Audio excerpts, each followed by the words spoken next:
بالله من الشيطان الرجيم. بسم الله الرحمن الرحيم. ولقد أرسلنا نوحا وإبراهيم وجعلنا في ذريتهما النبوة والكتاب فمنهم مهتد وكثير منهم فاسقون. ثم قفينا على أمثالهم برسلنا وقفينا بعيسى بن مريم وآتيناه الإنجيل وجعلنا في قلوب الذين اتبعوه رأفة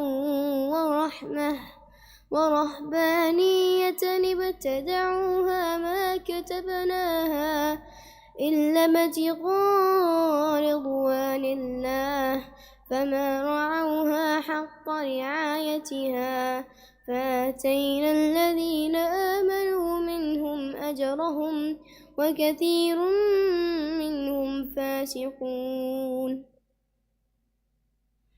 يا أيها الذين آمنوا اتقوا الله وآمنوا برسوله يؤتكم كفلين من رحمته ويجعل لكم نورا تمشون به ويغفر لكم والله غفور رحيم.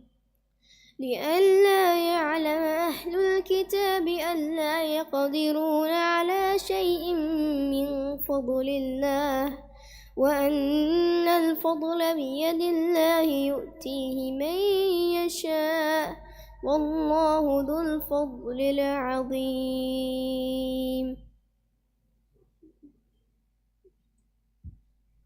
صدق الله العظيم.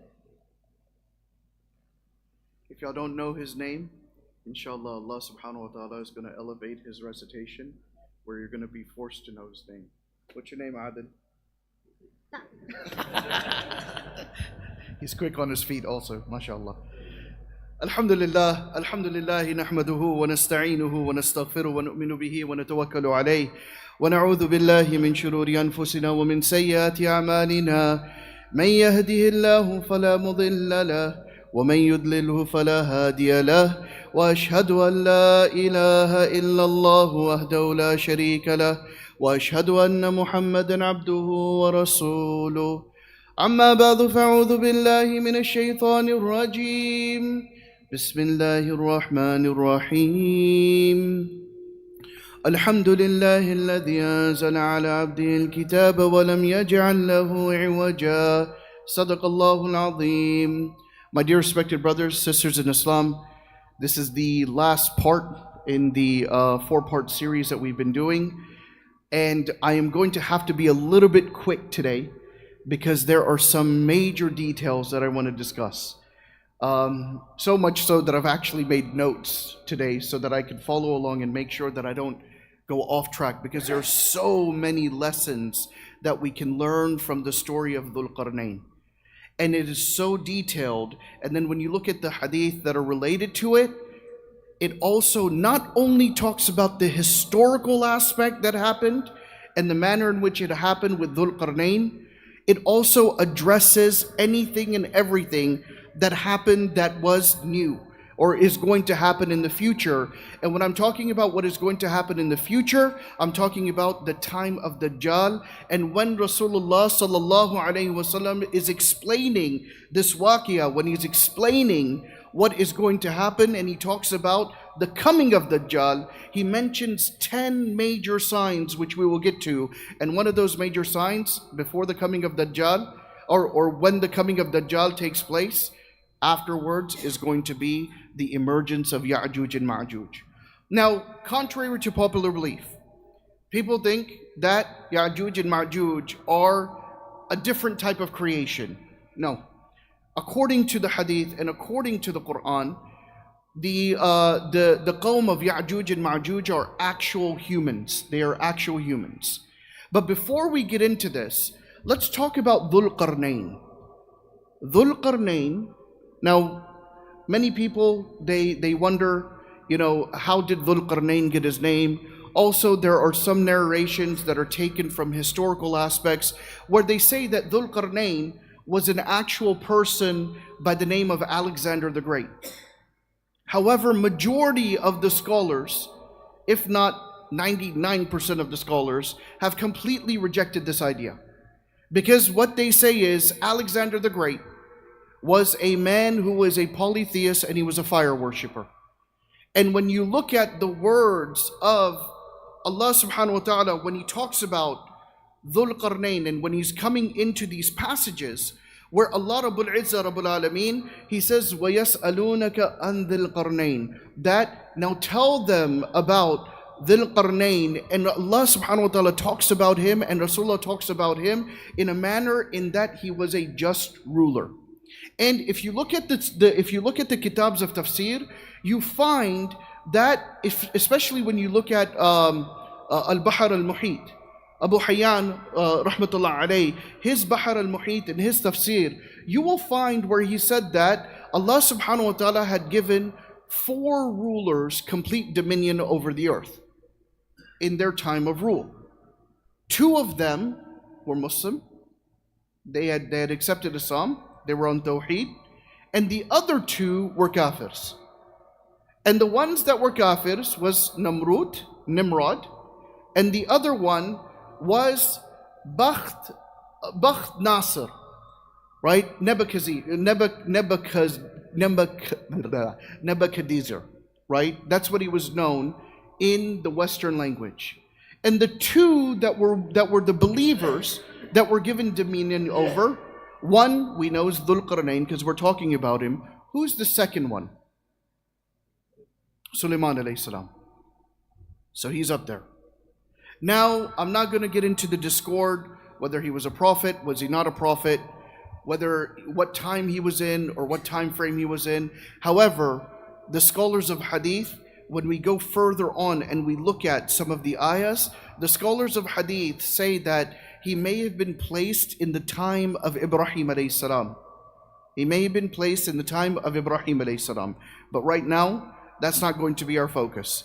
And if you look at what Allah subhanahu wa ta'ala says when He says minhu dhikra, when He uses minhu dhikra, He says that I will relate to you specific aspects about His story, not the details. And remember, what was the purpose of Surah Al-Kahf being revealed? Why was Surah Al-Kahf why was it revealed? Not the ulama though. Scholars aren't allowed to answer. Why was Surah Al-Kahf revealed? Who can answer? How many questions?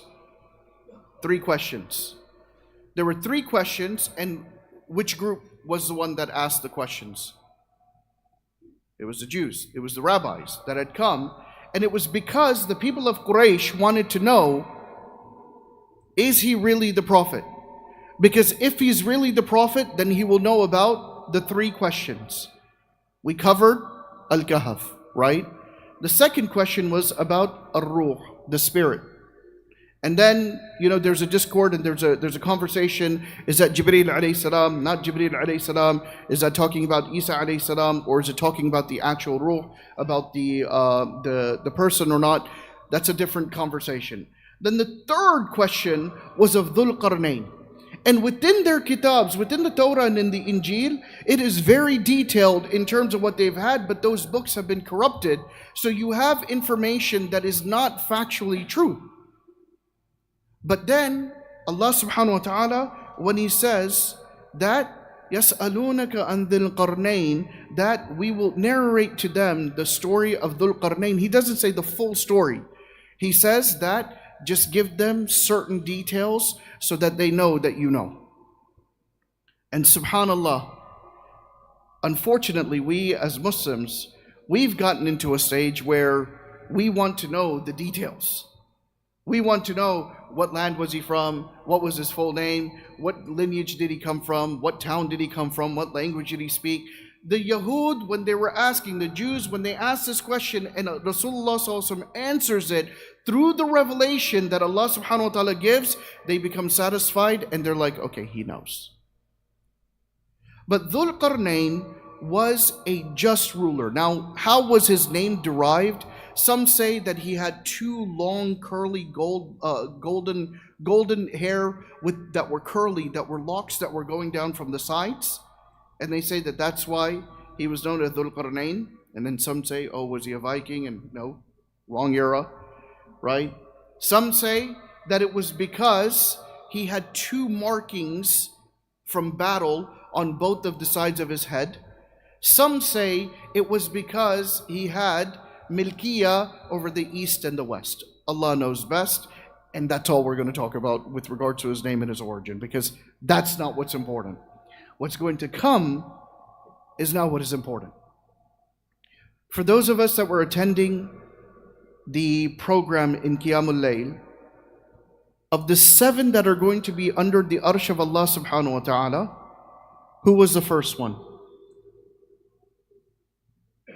The just ruler. The just ruler. And Allah subhanahu wa ta'ala is talking about the justice that Dhul Qarnayn brings, and then He gives him a command. فَأَتْبَهُ سَبَبًا. That now you are to go and you are to follow, and you go towards, where does the sun set? Where does the sun set? Huh? Mashriq? Maghrib? Where does the sun set? Bro, huh? It's the west, right?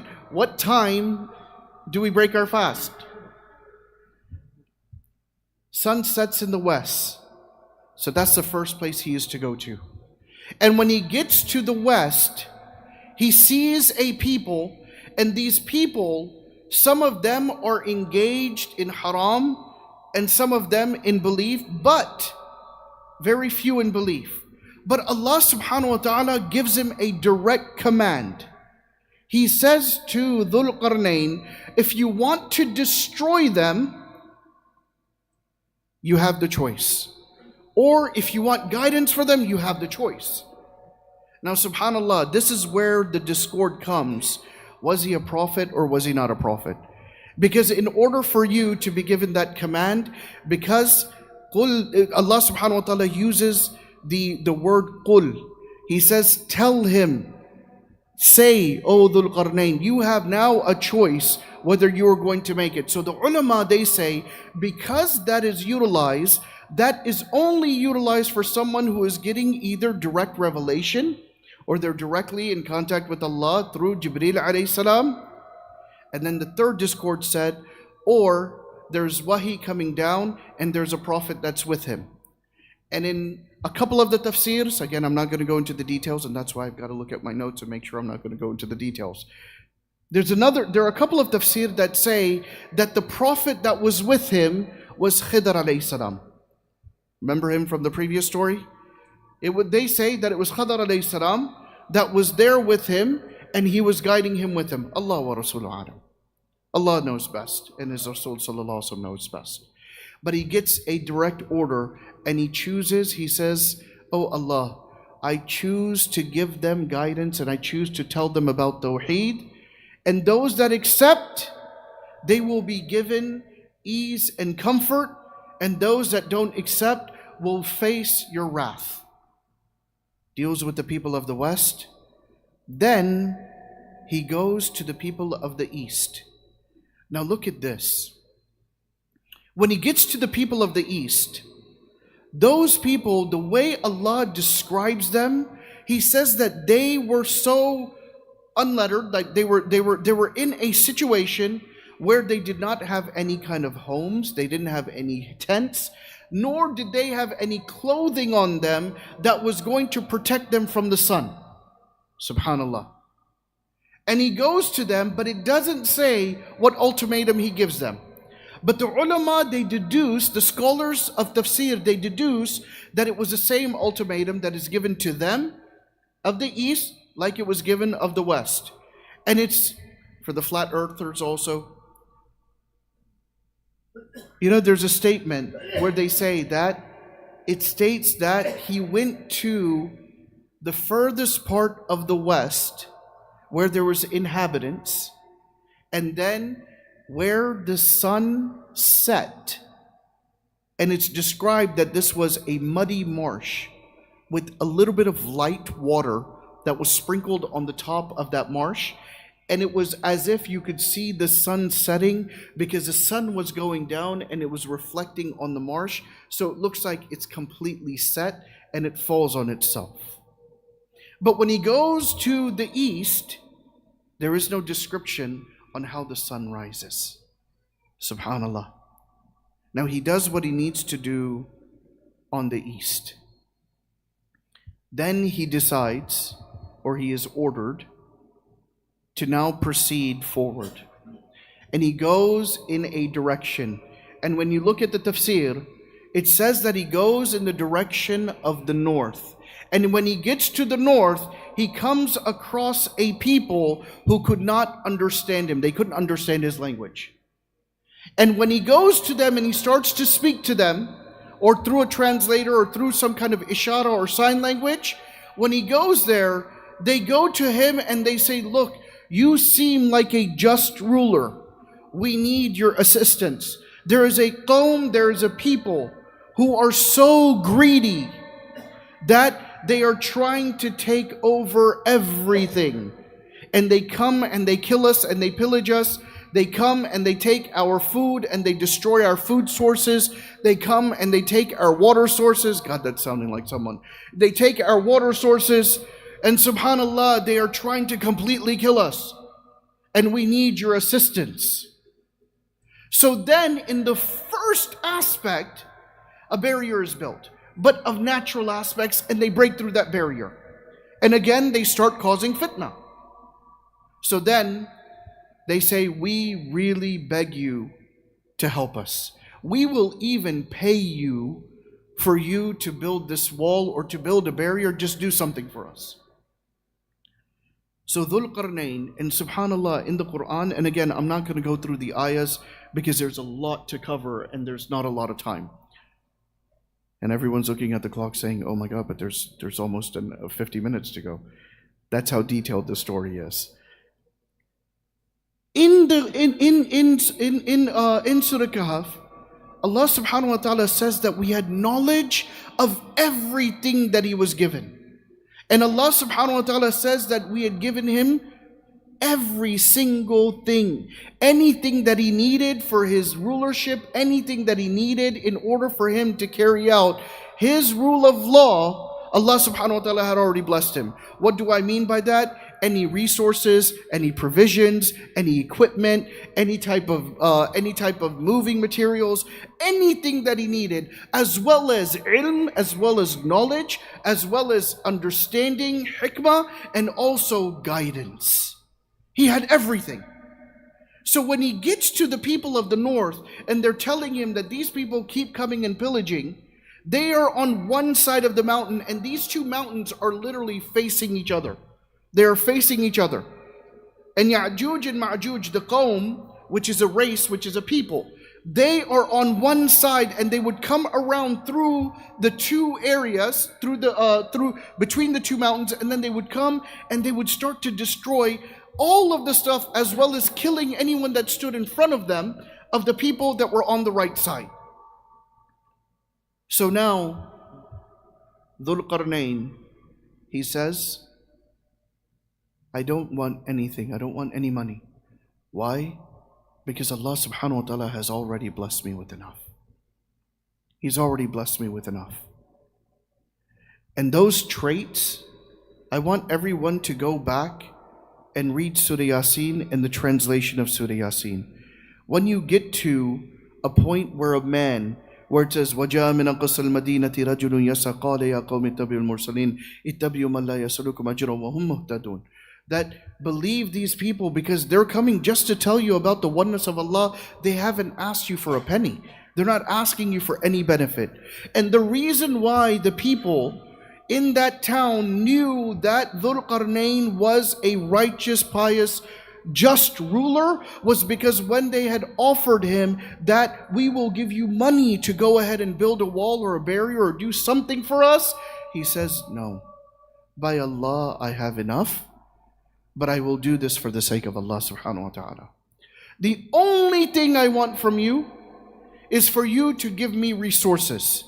Now, the resources, some of the tafseer, they say that the resources that it's talking about is either the resources of the metal, the iron, the hadid, and the copper, which we're going to talk about, or it's talking about human resources, human capital. Whichever it is, he then partners up with them, and then their people and him start to take bricks of steel, and they start to put them one on top of the other. And then he starts to build a barrier between the mountains. Now imagine you've got a mountain that is sloping down, and eventually they're building, all the way till it gets to the top. And then he says, now these are just blocks of iron, blocks of hadid. And then he says, he calls the people and he says, now we must heat this up and heat it to the point where it starts to get to what is known as melting point. And then you are to bring molten copper that is already ready to be poured over so that it can gel, and then it creates a bond. And they heat this up, and then when the metal becomes soft, ready to gel, they start to pour the molten over that area, and it becomes a wall that is solidified. Now, what was the purpose? And the ulama, they go into it, and I shouldn't go into the details, but I just want to explain how unbelievable, not just how unbelievably detailed this is, but how the Quran is so beautiful in the way it's explaining just these two elements. And the way these two elements are, that when you look at steel that is covered by copper, you will find that it gels and it forms a solid foundation in which it becomes even difficult for some of the strongest of drills to go through. Subhanallah. Now, Allah subhanahu wa ta'ala has put this there where it's melted and it's solidified. Now the people on the back, Yajuj and Majuj can't go through, but also in one of the narrations it says there's created a barrier even over. But because of the molten copper that has been placed over, they're not even able to scale the walls, because you can't put any kind of hooks or anything in that area, so they can't scale the walls. And then they're stuck.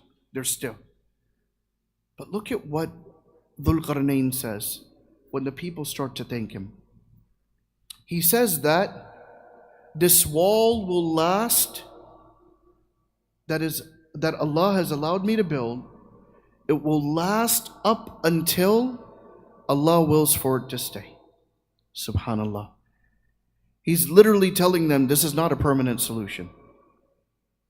And then obviously the aspect of da'wah and tawheed and all that comes because he's telling them about the actual permanent solution, and that is belief in the oneness of Allah subhanahu wa ta'ala. And then the story then shifts. Inna Yajuj wa Majuj. And then it shifts over and it starts to talk about Yajuj and Majuj. And then an incident happens later on, because this surah, is it a Makki surah or Madani surah? It's a Makki surah or Madani surah? It's a Makki surah. So now, fast forward. You're in Medina. You know how they have those flashbacks and then you go back? They say Back to the Future. And I'm not promoting a movie. Subhanallah, now fast forward. And the Prophet of Allah sallallahu alaihi wasallam, one morning he wakes up. At Salat al-Fajr he goes and he leads the people in Salat al-Fajr. And he sits down. And one very, very long hadith, which I really want to go through. We have time. I'm doing good. A very long hadith is actually mentioned by Rasulullah sallallahu alaihi wasallam, and he sits down after Salat al-Fajr. And he starts to give khutbah to all those that are present in the masjid. And when he starts to go over this, Rasulullah sallallahu alaihi wasallam starts by addressing the people. And he starts to say, have fear and all this other stuff. But there is one thing that he says, that it is a mercy from Allah that the people of Yajuj and Majuj were not able to climb it. However, Rasulullah sallallahu alaihi wasallam said, "Oh my people, beware of a time when the time of Dajjal will come." And he said the time of that and the time of the fitan and the time of fitnah and the day of judgment, the time between the two is like this, because my life and my nubuwah has started and I am this close and the day of judgment is this close. Meaning I am Khatam al-Nabiyyin, I am the final messenger, and I am the link of the first major sign or minor sign that is to come, but it's actually considered a major sign.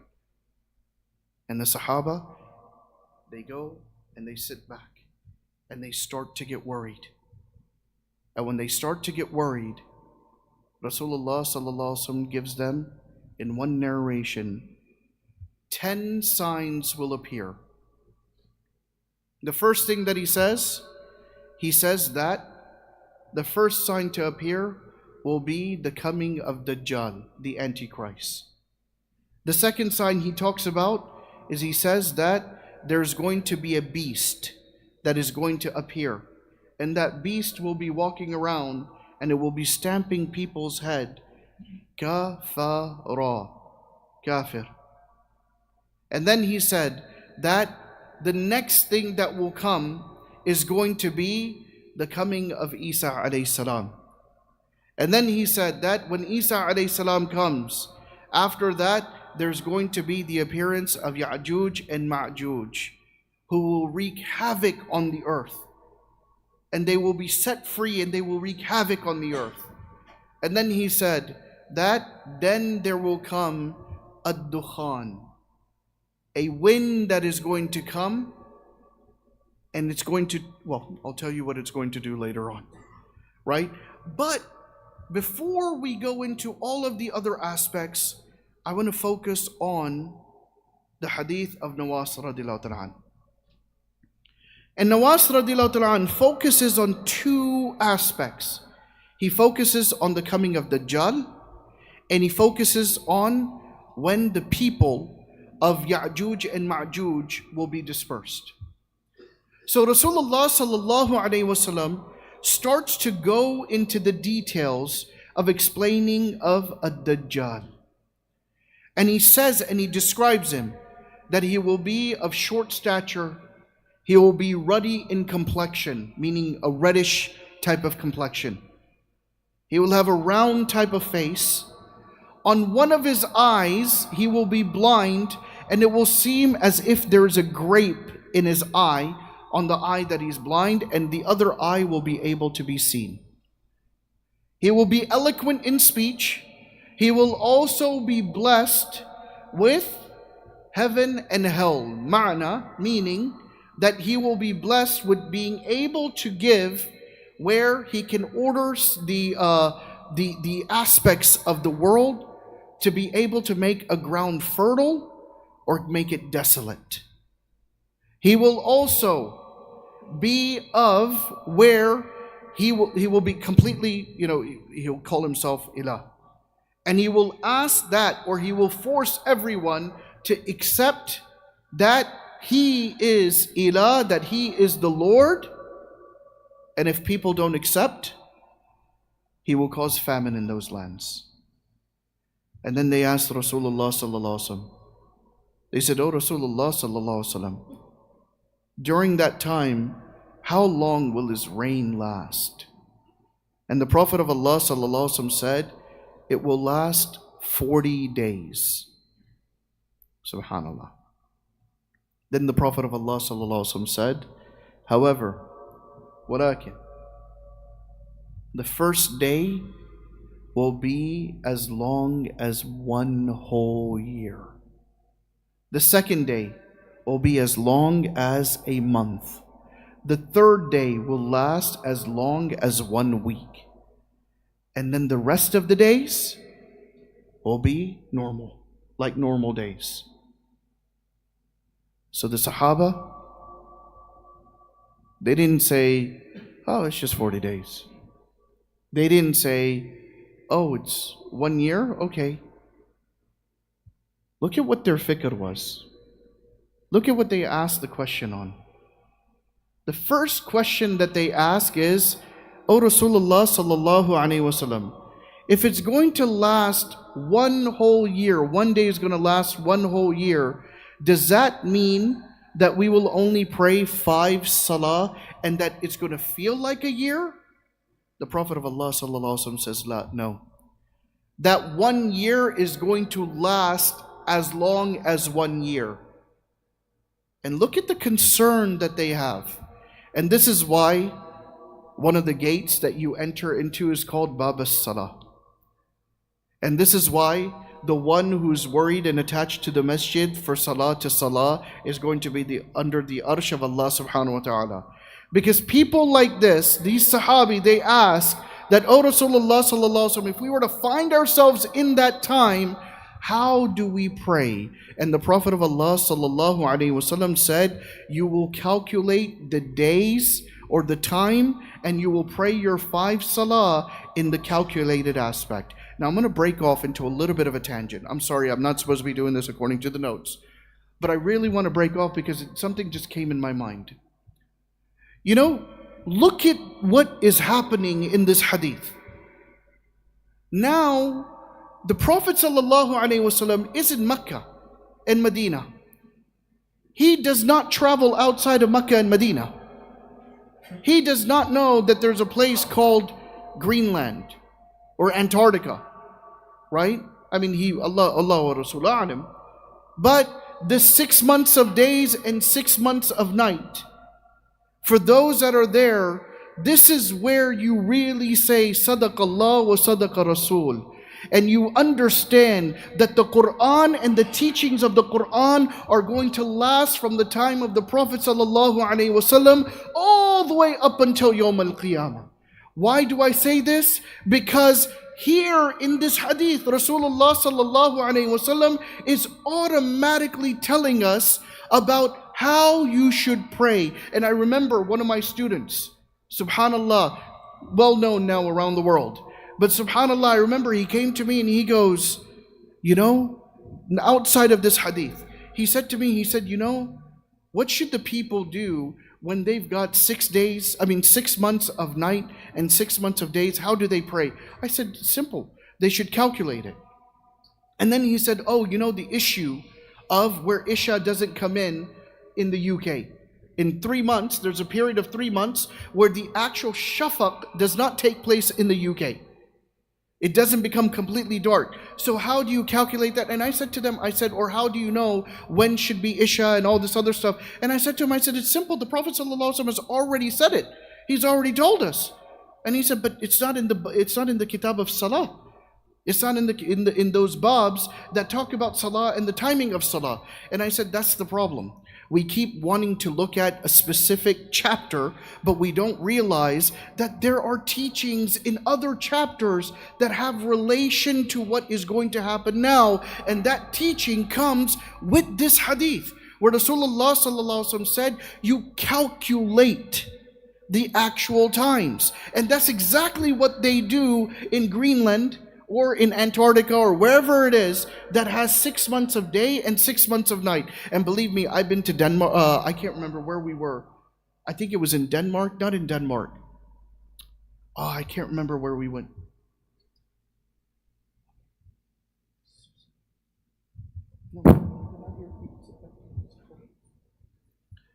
So, oh. Are you MI5ing me? If I can hear my own voice. But what I said was, this is exactly what Rasulullah ﷺ said about the calculation. And you know, subhanAllah, this is where you get some scholars that have the precedence of, should we do calculation on, I don't want to talk about this because it's going to be controversial about moon sighting and stuff. I'm not going to mention it today. Especially today. It's the worst day to mention it today. during the day of a solar eclipse. La ilaha illallah. But this is where the aspects of calculation comes in, right? Where they have dalil. So before we start bashing others, we have to be very careful, because there are aspects of dalil on both sides. And the aspect of calculating, the Prophet of Allah sallallahu alaihi wasallam already says it, that you do it in the time of Dajjal. Further on, they said, "Oh Rasulullah sallallahu alaihi wasallam, during that time, how will Dajjal move from one place to the other?" And subhanallah, Surah Bani Israel was revealed. And the reason why Surah Bani Israel was revealed, right, it was because subhanallah the asra bi abdi layla min al-masjid al-haram ila al-masjid al-aqsa barakna hawlahu linuriyahu min ayatina. Again, this sets a precedent and a proof that this surah is revealed in Mecca. Rasulullah sallallahu alaihi wasallam is talking about this in Medina when the night journey takes place from Mecca to Medina, all the way, Mecca to Masjid al-Aqsa, all the way to Jannah. Those that doubt that did this take place physically, or was it done as something like in a dream? And it's an actual physical journey, and we know of this because now this hadith actually provides a proof that it was a physical journey. Because Rasulullah sallallahu alaihi wasallam experiences in that time traveling on Buraq from cloud to cloud, and then he goes past the clouds into the heavens and the earth. And then they ask Rasulullah sallallahu alaihi wasallam, how will Dajjal move? How will he travel, and how will he conquer and go to all parts of the world within 40 days? And Rasulullah sallallahu alaihi wasallam, he says that he will travel from cloud to cloud, and one cloud will enter into the other cloud. La ilaha illallah. Now you look at airplanes, subhanallah, how many of us have actually gone and gazed at an airplane, especially on a cloudy day? If you look at it on a cloudy day, an airplane has two trails of smoke that is coming out of it. And it's going and it's pushing into, and it goes into a cloud, and the trails go into a cloud. Then it comes out of the cloud, then the trail come through the cloud, and it's following it, going from one cloud to the next cloud to the next cloud. And the Prophet of Allah sallallahu alaihi wasallam is talking about this. He obviously has experienced the best travel. La ilaha illallah, on Buraq, inna lillahi wa raji'un. Can you imagine that? Ya Allah. Now we get tight seats. You know what I mean? Wear your seatbelt, turbulence all throughout. But Rasulullah sallallahu alaihi wasallam 1400 years ago is talking about the travel from cloud to cloud, and he will go from one place to another place. Then Rasulullah sallallahu alaihi wasallam goes into the detail where he says that, and during that time, wherever Dajjal goes, he will go first to a people and he will say, accept me as your Lord, and they will do so, and they will accept him as their Lord. And subhanallah, they will then be blessed where he will have control of the rains, and then the gardens will flourish. The grass and everything and the fruits will flourish, and he will provide them where they will have excess of water. Subhanallah, today we have what is known as cloud seeding. We have what is known as cloud seeding. And then when people say, oh, but Allah has dominion over the clouds, and Allah is the one that, yes, Allah brings down the rain no matter what. But Allah subhanahu wa ta'ala has given a technology where you can cloud the seeds, and then by Allah's permission, that seeding will allow for rain to come down.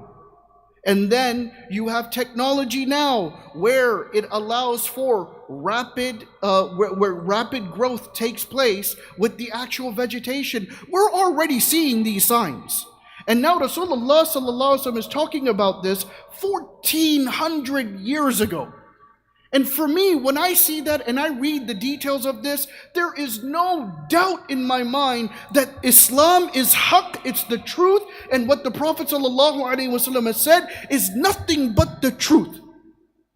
And there is no other choice but to believe it wholeheartedly because of the signs that Allah has given, and that the Quran has never been tainted.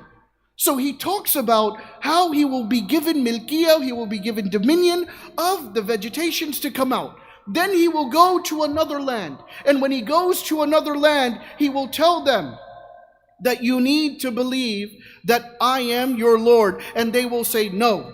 They will completely refuse.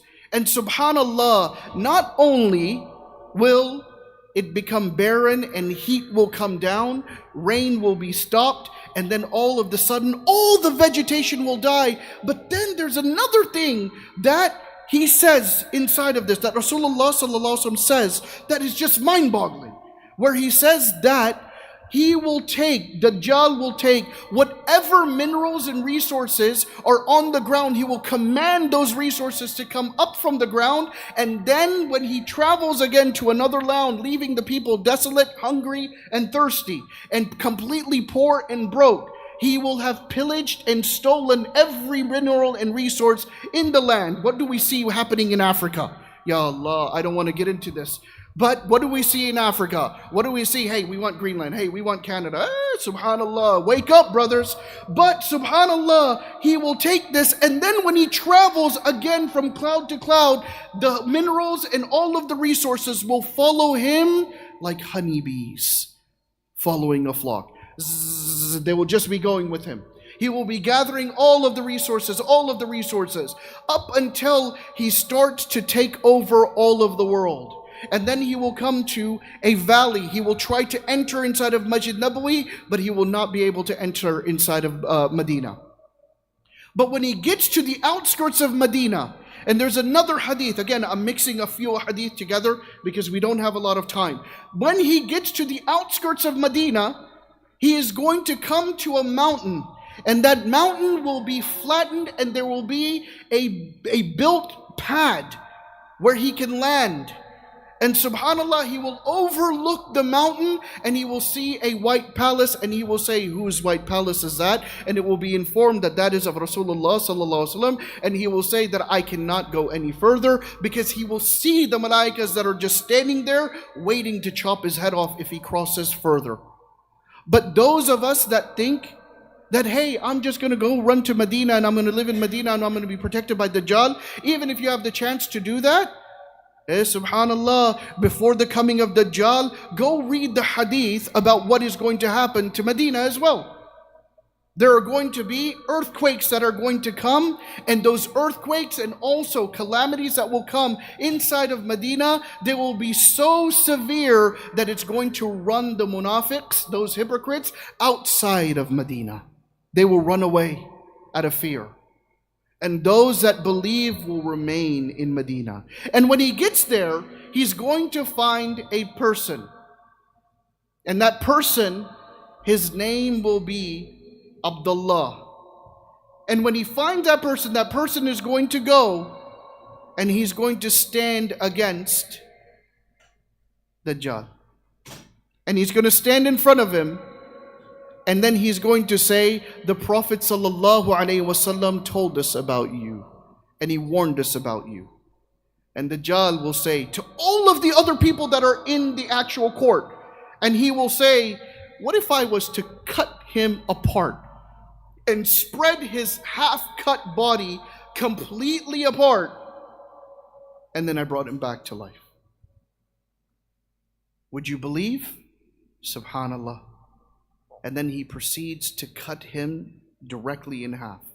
Slices him in half. And when he slices it in half, in another narration, in another hadith, it said that like an archer stands, the distance that he stands from the bow to its target, he will move this person named Abdullah between that, and that will be the distance between his two cuts of body. And then he will order it to come back, and subhanallah, he will bring him back, and he will go and do whatever he needs to do, and he will be brought back to life. Now subhanallah, I've been studying for many years.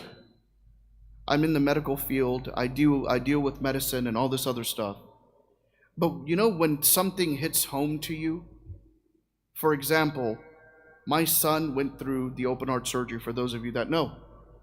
And they put him on a bypass machine. So the heart completely stops, but he's on a bypass machine. They cut him open. He's got a massive scar, mashallah, battle scar.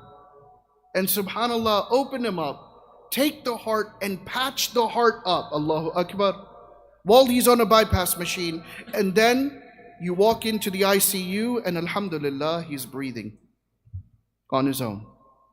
And his heart is beating on its own.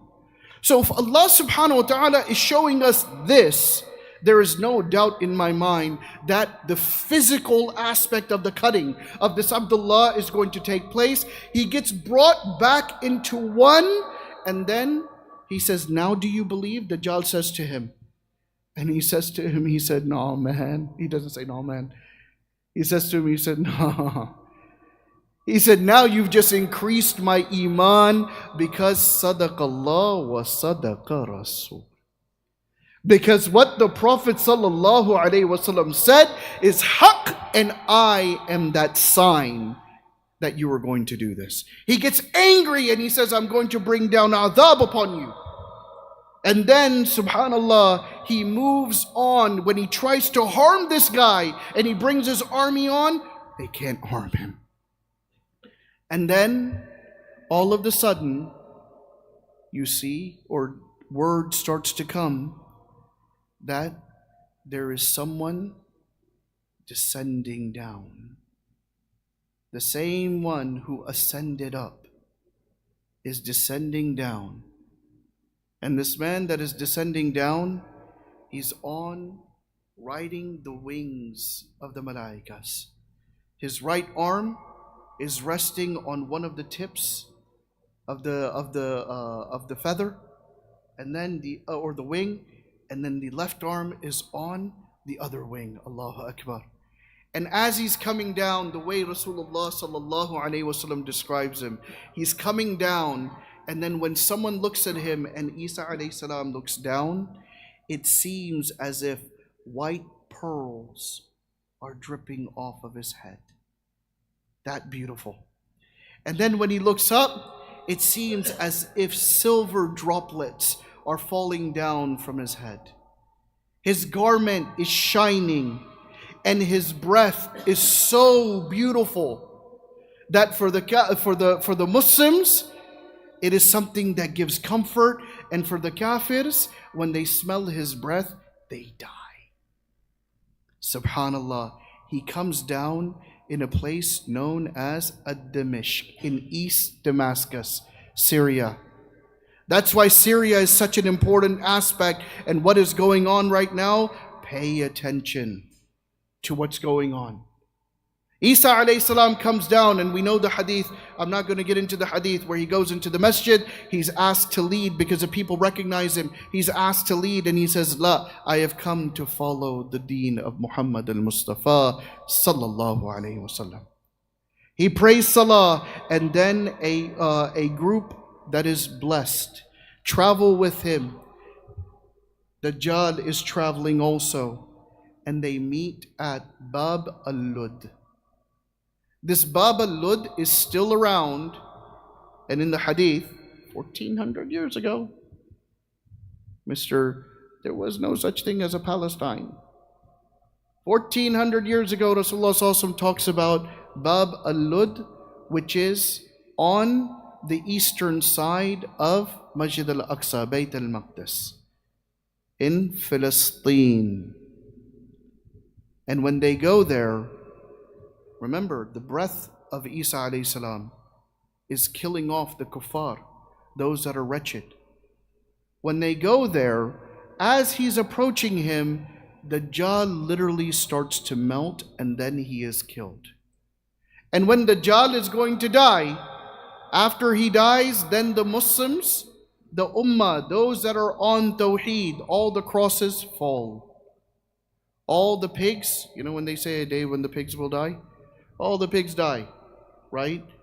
I'm not going to get into the details of that also. I'm telling you, we don't have enough time. But then, subhanallah, Isa alayhi salam comes, and then all of a sudden, you have where a wretched time starts to come. Allah subhanahu wa ta'ala allows for the wall to crumble down.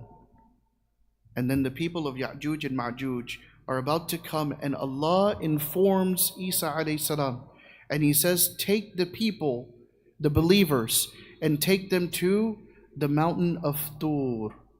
You guys know what this is? Go read Surah Tur. What Tur? Right? Go read this. It's a mountain.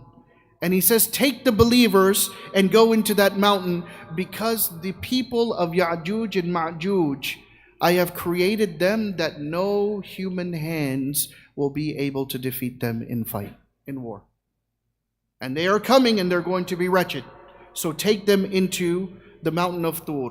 And then there are those in pockets around the world that are believers, but Allah subhanahu wa ta'ala will fortify them. And then they will have enough provisions for them to be able to carry on. But subhanallah, that's when Yajuj and Majuj become rampant. And then the way the hadith describes it, it says that they will come from every single angle. Have you guys seen, subhanallah, sometimes, you get adverts of video games and stuff, and you see armies coming down, and they're coming from all sides, and they're coming from the mountains and all this. That's exactly how Rasulullah sallallahu alaihi wasallam describes them. They come from each and every angle, and they're falling on top of one another in such a wave. They're coming in such succession that they're falling on top of one another. And then they start to wreak havoc around the world, just like they were doing in the time of Dhul Qarnayn. And what do they start to do? Any body of water that they come across, they drink it, and they drink it dry. In one narration, it says they lick it till it's dry. Completely gone, no water. And then a second batch of them come, and they laugh. And they say, we know these guys have been here. Why? Because this used to have a body of water and now it's gone. So then they go to the other body of water until all the bodies of water are completely dried up. Then they go and they start to kill and they cause havoc all around. They eat all of the vegetation. They eat all of the food, all of the animals, everything gone. No food remaining. And then hunger sets in. And by the way, this is not just one day. This is not 2 days. This is not 45 minutes or 50 minutes of description. These are days. And this is why when we have to go and we have to look at the tafseers to understand, why is my dua not being accepted of all this oppression that's going on? Our brothers and sisters are being killed everywhere. Why is this happening? Look at what happened to Africa and the way they literally destroyed Africa. Literally. Taking people, Muslim rulers, taking Muslims, putting them on ships. And then when there was famine on the ships, they literally, so sick, they would literally tie them in chains with a heavy ball, and then they would anchor them down so that they would all drown, so that they could lighten the ship and then the food they could eat. Ya subhanallah. And we think that that's wretched. What's going to come in the time of Dajjal is going to be even more wretched. What we are seeing, the illicit killings that are going on, this is something that, subhanallah, now you look at further on in the hadith, when you're going to see that all of the famine, all of the water, all of the food, all of the vegetation, all of this is complete, and they are going hungry, and they are extremely hungry. Subhanallah, they're going to go to Isa alayhi salam, and they're going to say, Ya Isa alayhi salam, can you please supplicate to Allah so that Allah subhanahu wa ta'ala can make it easy upon us? Then Isa alayhi salam is going to sit and he's going to be with the people and the believers, and then he's going to make dua. And when he makes dua, Allah subhanahu wa ta'ala will send upon them a disease, and that disease is going to be, one narration, insects, and another narration, worms, that are going to go into the neck of Yajuj and Majuj, and because of that, they're going to kill them. And they're all going to die. And when they die, subhanallah, they will, then Isa alayhi salam and the people and the rest of the Muslims will be informed. They will come down from the mountains. And when they come down from the mountains, subhanallah, they will find a horrible stench of death. And they will find body upon body that is spread, and there won't be 4 fingers worth of space where you would not find a body that is dead. They're going to say, oh Rasulullah sallallahu alaihi wasallam, we can't handle, oh Isa alayhi salam, we can't handle the stench. But before I mention what is going to happen at that point, let me mention this. Subhanallah, when they are going to be in the mountain and food is going to be gone, why is one of the gates of Jannah known as Bab al-Dhikr? the bab of remembrance, the gates of remembrance, because the food, Rasulullah sallallahu alaihi wasallam said, at that time when there will be no physical food, the food will be Subhanallah, Alhamdulillah, La ilaha illallah, Allahu Akbar. It will be the dhikr that is going to be the food. And I know a lot of times when I'm giving talks, you think I'm joking, but I'm not joking when I say, don't worry about the physical food for the body. We are right now, when we're enjoying qiyam, we're praying longer salahs, and we're listening to the remembrance of Allah. That is the spiritual food that we are eating. And the spiritual food is greater than the physical food. Why? Because when we get that nourishment, then your iman gets strong. So when you find yourself in that time when Dajjal is there, you will have the right iman to be able to handle when he says, believe in me and you will be given everything, or disbelieve in me and you will be destroyed. That is the key of bringing iman. So then everyone is perished and they're down and they say, oh, Isa alayhi salam, make supplication to Allah subhanahu wa ta'ala. We can't handle this stench, that this gets removed. Allah will create. Allah will have, or not create, but He has a creation. These birds have such long necks, like a bear. I can't remember what the camel type is named, but a long burrowing camel type of neck. They will come down and they will take each and every one of the bodies, and then they will take them and throw them in a place in which Allah subhanahu wa ta'ala will order them to throw them. And when they throw them, then Allah subhanahu wa ta'ala, again, how many days will Dajjal's reign be on this earth? 40 days. Then Allah subhanahu wa ta'ala will then send down a rain for 40 days. For 40 days, Allah subhanahu wa ta'ala will send down such a rain that will clean everything, the land, the stench, everything. And then everything will be like a spotless mirror. And then there will be peace and justice. Guess for how many years? How long? Well, no, you can't answer. How long would Isa alayhi salam's reign last? 40 years? Good job. Good job, Ishi. Another 40 years. No comment. 40 years his reign will last. And then Isa alayhi salam will pass away.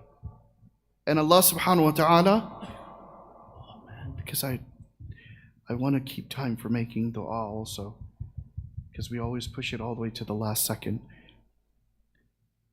I'm going to cut out about 6 details that I wanted to talk about, because I won't be able to catch on, but I want to get to something very important. Allah subhanahu wa ta'ala will then send ad-dukhan. He will send this beautiful wind, and this beautiful wind will come from, in one narration, between Asham and Iraq, and another narration from Yemen, and it will blow. And when it blows, the wind will not come to the heads, but it will come up to the armpits of every single believer.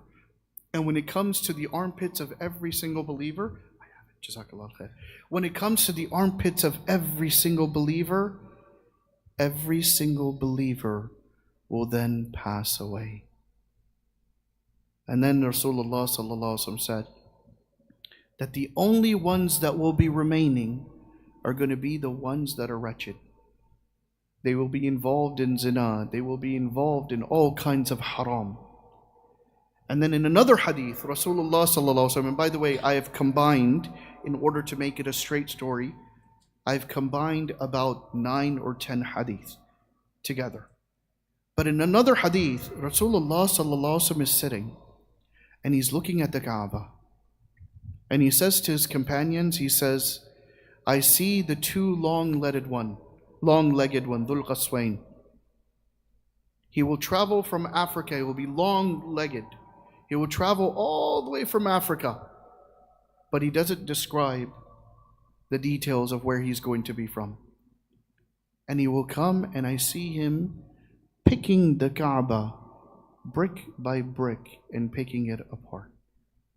And the people, the Sahaba, they say, oh Rasulullah sallallahu alaihi wasallam, will the Kaaba be destroyed?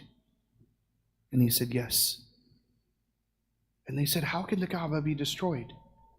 And he said, there will be no one left on the earth that will worship Allah, and that's when the destruction will happen. And that time when the destruction happens is going to be such a wretched time that the woman will deliver her child. She will drop her baby when that time comes. She will just forget about her baby.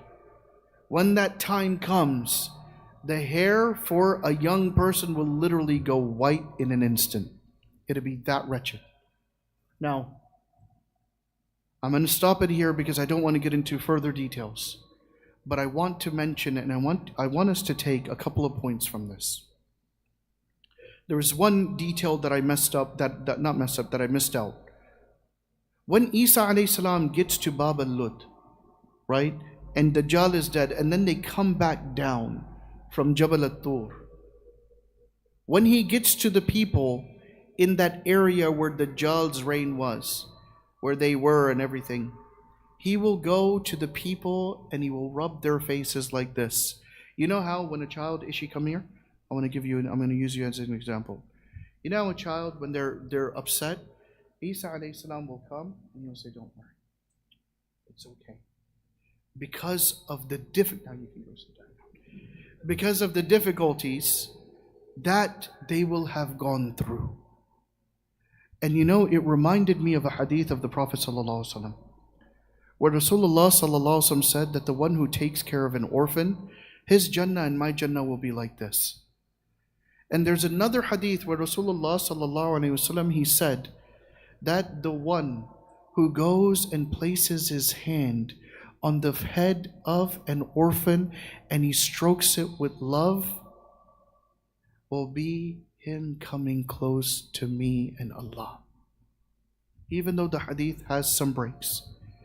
But I just want to explain how important it is of a time that we're living in.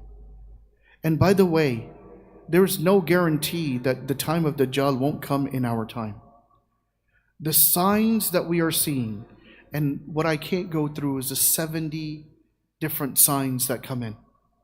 But the signs that we are seeing, women will be dressed like men and men will be dressed like women.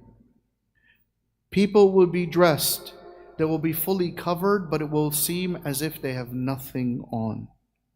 There will be more women singers than there will be male singers. Committing zina will be something that is adi, something that is normal, and it's going to be like a handshake.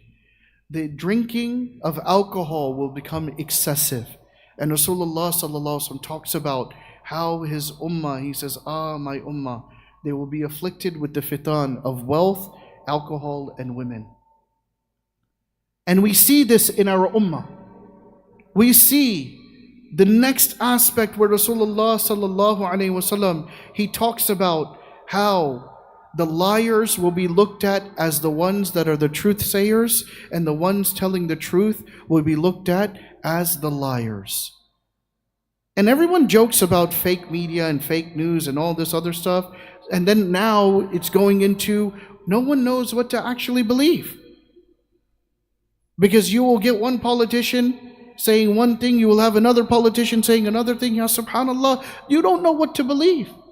Even to the point where he said that the masjids will become places of where they will be decorated as if they are like places of like enjoyment.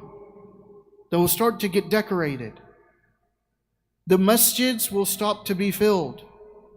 There will be kids, there will be people leaving Islam so fast like an arrow leaving its bow. And brothers and sisters, and he said that riba will be rampant. The taking of interest-based loans will be rampant. Even though you know that you're going directly to war with Allah and His Rasul, when you take riba, when you give riba, and when you assist or become a witness of riba. Ya Allah.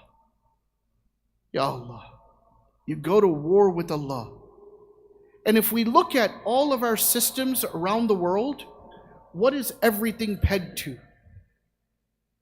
The loans that are being given, what are they being given? Even countries that are affluent, taking loans that are based off of riba. Why do we think we are in the situation that we are in? We're not at war with certain groups. We've actually declared war with Allah subhanahu wa ta'ala. And until we do not change and turn ourselves away from that, and everyone says, oh, but everyone is doing it. The change starts from you and me. The change starts from how can I make a difference for myself and the world, and let everyone else do their thing. But the second we become selfless, the second we become from amongst an ummah that is correcting my wrong rather than looking at everyone else's wrong and going with the crowd, that is when real change takes place in this world. If you want to make a difference in your life, in what you control. If you have an interest-based loan, make sincere niyyah and tawbah to Allah and say, oh Allah, I will get out of this. I don't want to be at war with you again. And get out of it as soon as possible.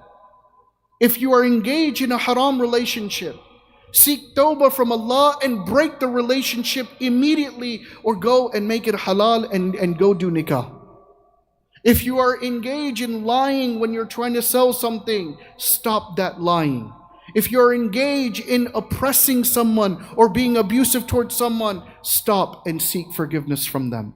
If you are engaged in a business that is haram and your earnings are haram, make intention and get out of that business and start earning halal. It may seem as if your bank balance will go down and all of this stuff will go down, but wallahi, I promise you, the barakah that will be in your wealth will far exceed the spending that you can even do, and it will far exceed anything that you can gain through riba and haram basis. Why?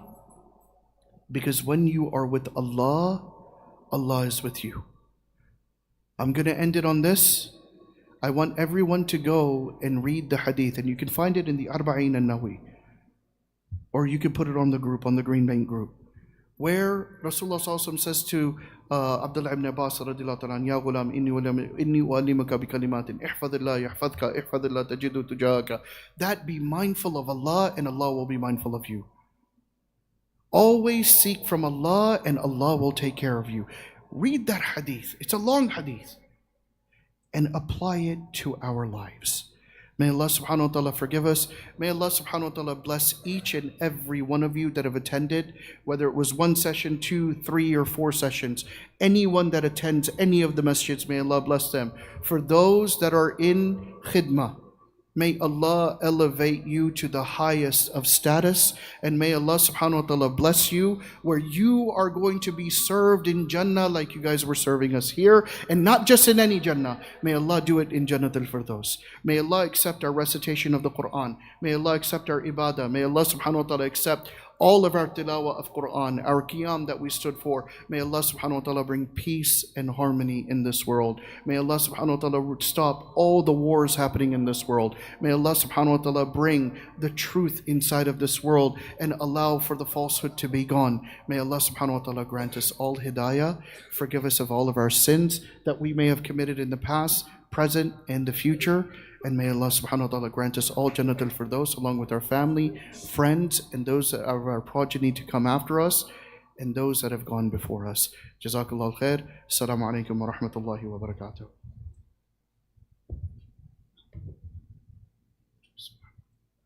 Someone calling the adhan? The adhan is Allahu Akbar,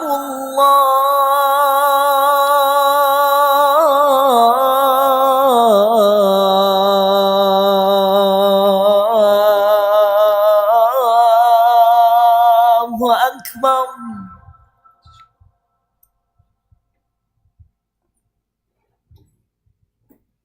Allahu Akbar,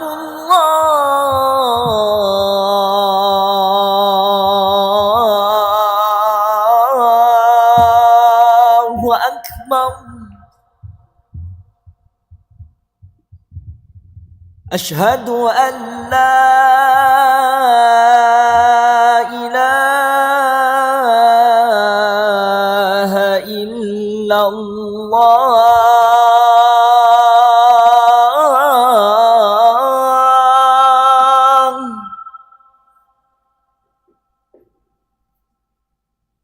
أشهد أن لا إله إلا الله.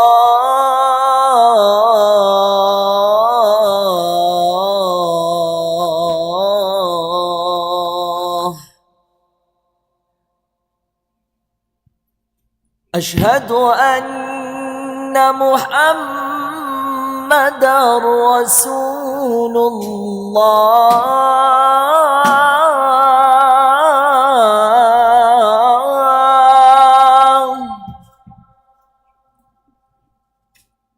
أشهد أن محمدًا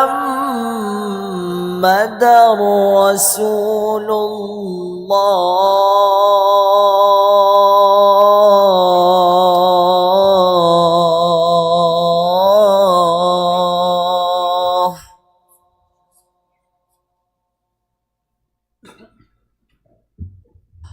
حي على الصلاة.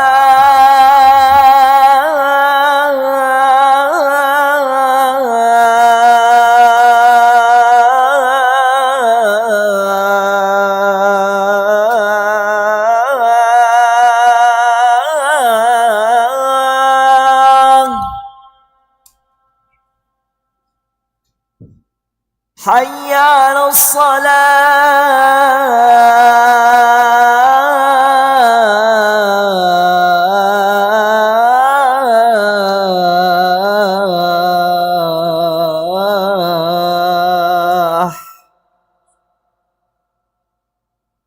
حي على الفلاح.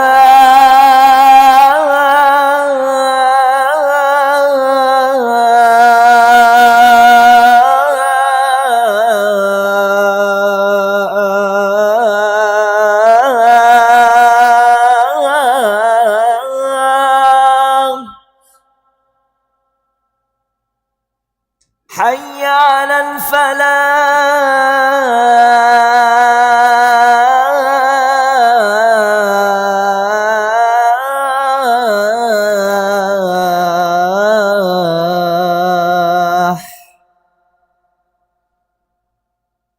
الله أكبر الله أكبر. لا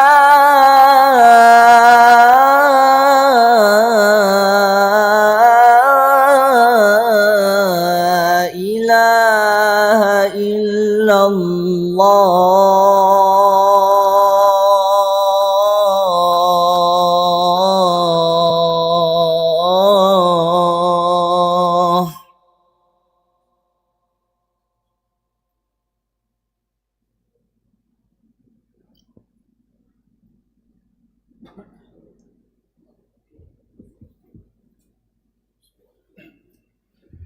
الله أكبر الله أكبر الله أكبر الله أكبر.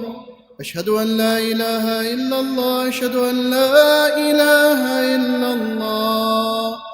أشهد أن محمدًا رسول الله أشهد أن محمدًا رسول الله. حي على الصلاة حي على الصلاة حي على الفلاح حي على الفلاح. قد قامت الصلاة قد قامت الصلاة. الله أكبر الله أكبر. لا إله إلا الله.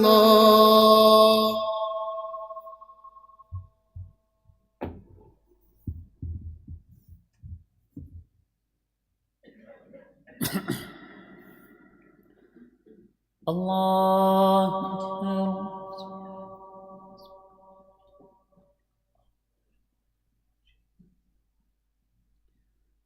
الحمد لله رب العالمين الرحمن الرحيم مالك يوم الدين إياك نعبد وإياك نستعين اهدنا الصراط المستقيم صراط الذين أنعمت عليهم غير المغضوب عليهم ولا الضالين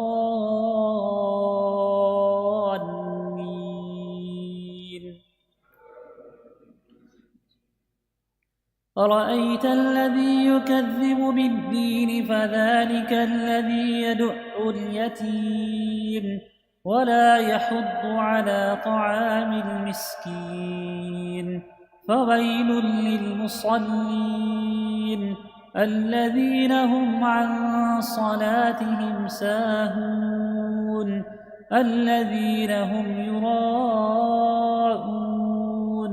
ويمنعون الماعون الله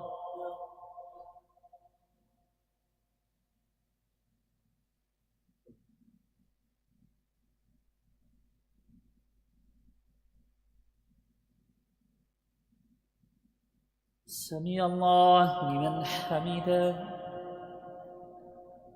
الله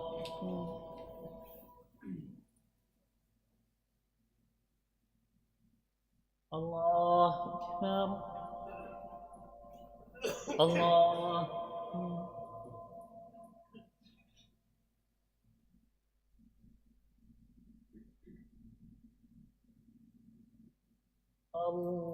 الله أكبر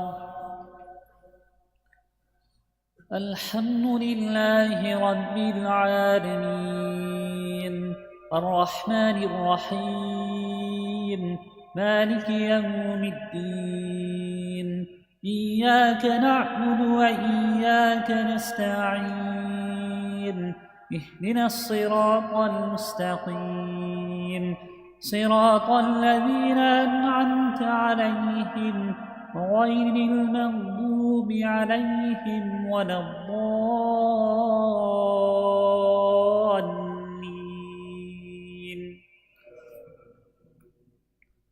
إنا أعطيناك الكوثر فصل لربك وانحر إن شانئك هو الأبتر الله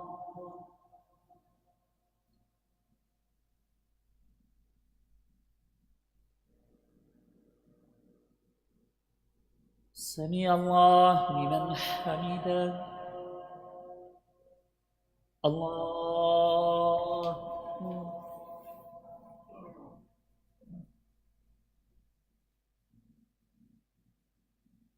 الله أكبر الله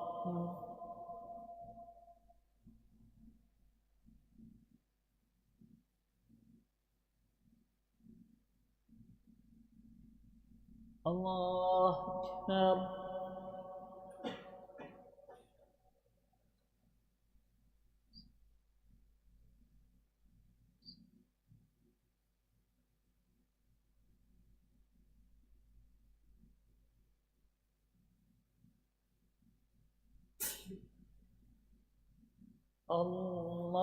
الله أكبر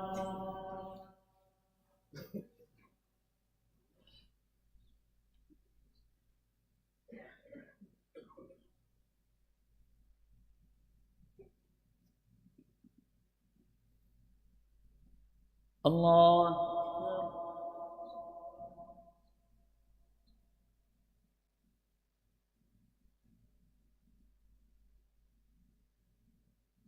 سمع الله لمن حمده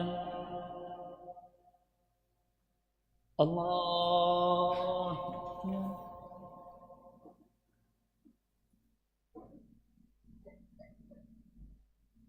الله أكبر الله أكبر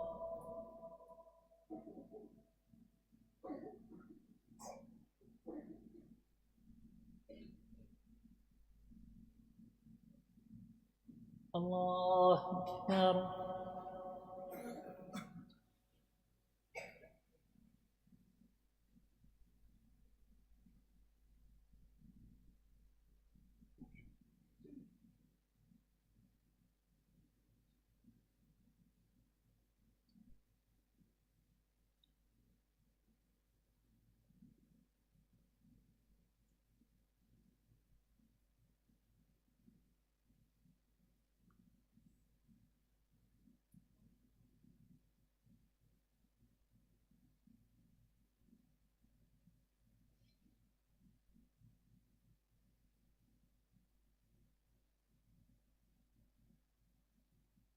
السلام عليكم ورحمة الله.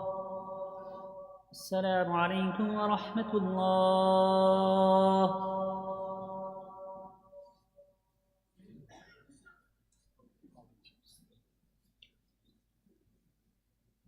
So a few announcements. The brothers that are volunteering in Khidmah and the sisters, you can make your way upstairs. For those that are doing Eid tomorrow, may Allah SWT accept your fasting and your ibadat in this month. But do remember, the night preceding the day of Eid is referred to as Laylatul Ja'iza, the night of prize giving. So all the effort that we made in the month, that we don't want it to go to waste. So the bare minimum, even if we don't want to excel in our ibadat,